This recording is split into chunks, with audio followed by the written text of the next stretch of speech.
நடிகர் அஜித்குமார் காலை 6:30 மணிக்கு முதல் ஆளாக தனது குடும்பத்துடன் சென்று வாக்களித்துள்ளார். எந்த ஒரு விழாவிற்கும் கலந்து கொள்ளாத இவர் இன்று முதல் ஆளாக தனது ஜனநாயக கடமையை ஆற்றியுள்ளது கவனத்தை ஈர்த்துள்ளது.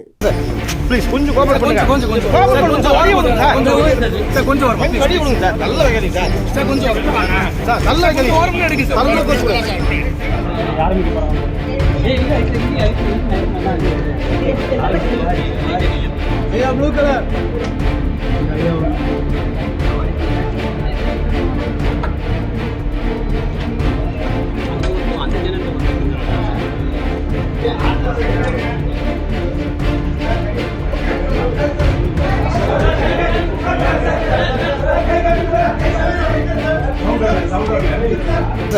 प्लीज कुछ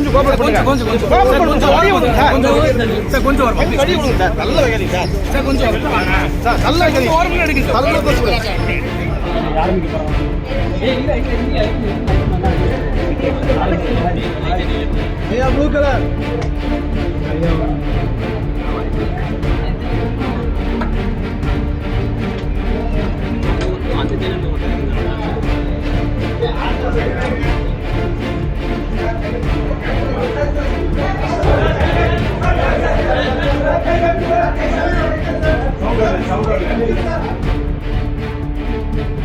செய்திகளை உள்ளது உள்ளபடி தெரிந்து கொள்ள ரெஃப்ளெக்ட் நியூஸை சப்ஸ்கிரைப் பண்ணுங்க.